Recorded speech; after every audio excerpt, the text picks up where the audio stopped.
Some of the most interesting and fascinating people that I ever know live in neighborhoods like Englewood. I always like to say that heroes need a battle to fight. In this neighborhood, there's absolute heroes. But I want to lock arms with people that are doing the real stuff.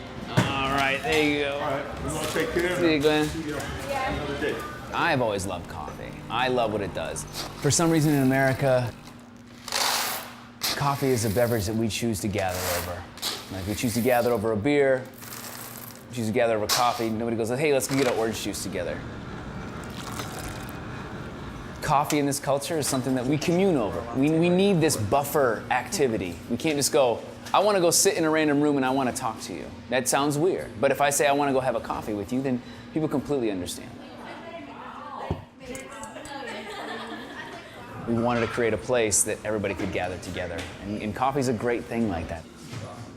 Our major encompassing goal is we want Englewood to be able to come and empower itself here. Englewood is over 96% African American here.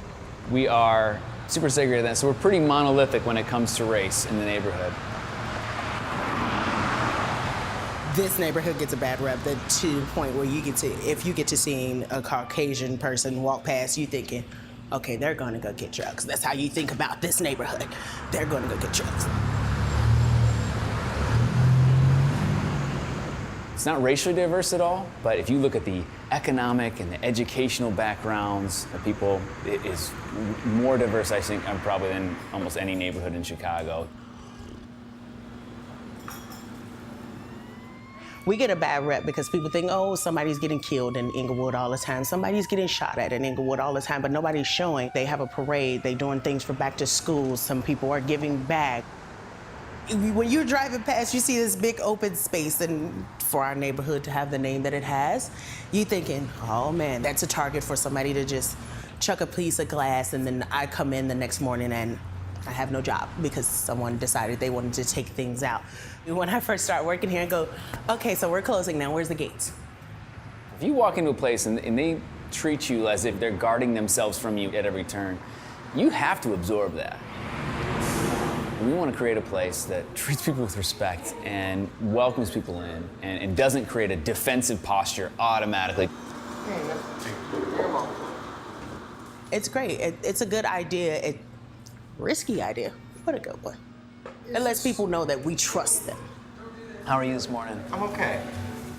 I love Phil's idea of having something in the community that you could come, sit, gather, and not have an issue. Like, nobody would expect to see this here. And for us to be here for almost 4 years, that means something in this community. It means something to have something in the neighborhood that you would typically see up north.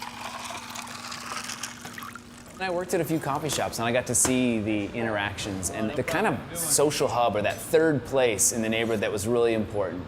If we priced it just as a normal middle-class coffee shop, then what we would get is just middle-class people.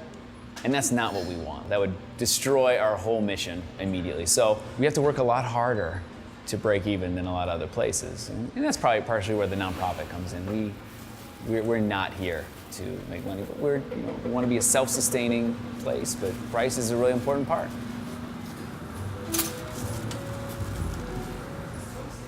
We have had people that come from up north and they stop in here and they say, hey, I'm glad this place is here. I'm glad I like this. This is nice. This is something I typically would see up north. I'm glad to see this out south. I'm glad to see it sticking out.